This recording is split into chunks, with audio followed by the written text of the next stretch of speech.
Hello mga kahags! Welcome back mga kahags! So ngayon pala mga kahags, pakita ko sa inyo yung natapos ko na farrowing pen. Okay, so yung ginawa natin yung nakaraan na farrowing pen is natapos na, na-install na natin. Kaya pakita ko sa inyo. Ito pala yung farrowing pen natin no, mga kahags na ginawa natin yung nakaraan. So andyan na din si Mami Pig. Ilagay na natin kasi para maganda na yung tulog niya. Okay, so kumpleto na yan. Meron na yan siyang para sa mga biik crates. So, kanilagyan din natin ng crash guard. May crash guard na yan. Ito.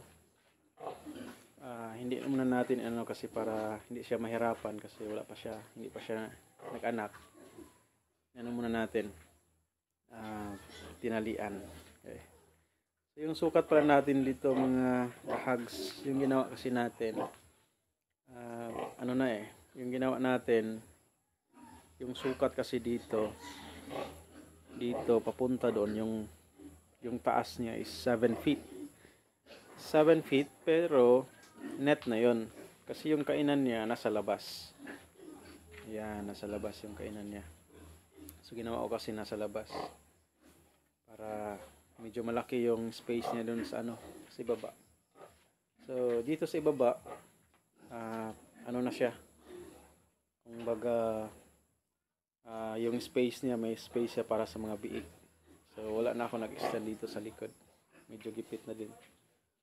So dito naman mga kahags, ito naman yung width niya, yung ginawa ko kasi medyo malapad siya konti para hindi siya masyadong masikip. Ginawa kong 26 inches. Mostly kasi 24. Dinagdagan ko ng 2. Ayan. So ganyan yan lang yung ka-easy yung design natin. Simple lang yung design natin mga kahags, no? So matibay din siya. So yung nagustuhan ko to is matibay siya. Yung basta kahit ginagalaw-galaw niya, hindi masyadong nagagalaw. Yan, maganda. Yung sukat ng ginamit ko na mga GI is ito is 3/4 yan. Yung base natin is di 1 or 1. So ito naman yung ginawa natin ng mga braces niya, di media or 1/2. So yan yung ginamit natin. So meron din yung mga biik natin, may din sila, may mating na. Ayan. Okay. So yan sa likod. Comfortable na yung yung Mami Pig natin mga kahags, no? So maganda talaga pag may farrowing talaga siya. So solo-solo natin na to na tinatrabaho mga kahags, no? Hindi na tayo kumuha ng welder, ako na yung nag-welding. So tayo lang para mas makatipid tayo sa gastos. So yung ginastos natin yung materials lang, yung labor sa atin na. Okay. So, yun lang mga kahags. So yung gawin ko ngayon is lagyan natin to. Meron akong mga lagyan natin to ng dito banda. Lagyan natin ng ilaw, no, para sa mga biik. Gagawa tayo ng parang dyan nila, bahay-bahay na konti. So meron na tayong mga wires nakaabang dyan. Yan. So ito yung nakaabang natin ng mga kahags.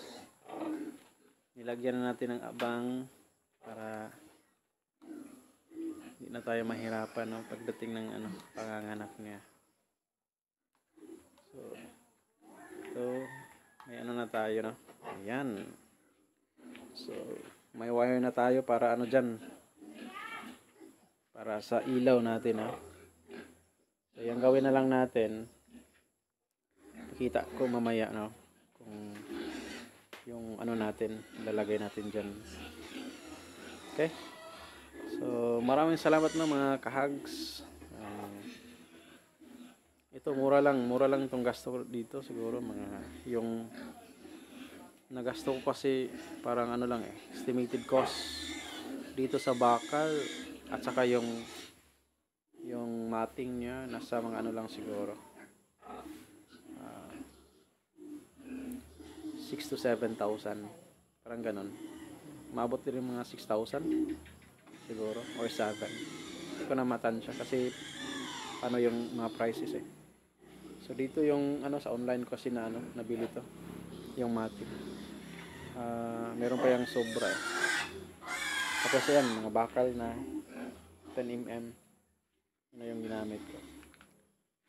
More or less siguro mga 5 to 7,000 more or less. Parang ganun lang. So, hindi na, okay na. Kasi pag nagre-labor ka pa, eh, ano pa to eh.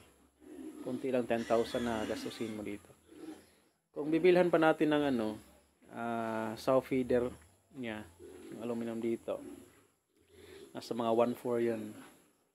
Pa-ship pa, abot ng 1.6. So, yun lang yung madagdag natin ng mga kahags. Pero, okay naman kasi itong ginawa pala natin na ano, ginawa natin na ano mga kahags, yung farrowing natin is ano to, detachable, no? Pwede natin to i-transfer kung gustuhin natin. So yung ginawa ko lang kasi dito sa baba, meron yung ano dyan sa baba, meron akong bakal dyan sa baba, yan dyan, doon sa doon, winilding ko na lang kasi kung gusto natin kunin, cut lang natin yon, cut lang at saka transfer natin. So ito yung kakaiba, no? Kakaiba ng farrowing natin. Hindi na natin pwede kasi ito, itong klaseng farrowing mga kahags, no? Pwede kasi ito ano siya. Pwede ito siya yung lagayan niya, yung higaan ng mama pig is hindi yung cement, yung mating din. So pwede siya, yung gawin lang natin, yan kasi may base na siya, may yung basement niya, lagyan lang natin ng ano siya, lagyan natin ng matting. So pag malagyan natin ng matting yan, so ihang na lang natin. So parang ganito lang, no? Anuhan lang natin ng ano, panghang niya para makastand siya. Ayan. So bali 6, 2 sa gitna lagyan natin para may support, no? Or kung gusto natin 8, 2 support bawat side doon sa ano, sa gitna. Kasi minsan si mga pig is mabigat, pero okay na din. Depende lang yun sa ano, kung anong gaano kalaki yung mga GI pipe na ginagamit natin, no, mga kahags. So yun lang, no, mga kahags. Maraming salamat, no, sa ano, yun lang yung update na natin ngayon. Sana suportahan nyo yung munting tahanan natin, mga kahags, no. Please subscribe naman dyan, no? Pa-support naman sa munting ano natin, hog racing natin. Okay, maraming salamat mga kahags. Ingat kayo at good luck din sa inyong mga hog racing dyan, no, sa inyo. Sana pagpapalain kayo palagi. Maraming salamat po.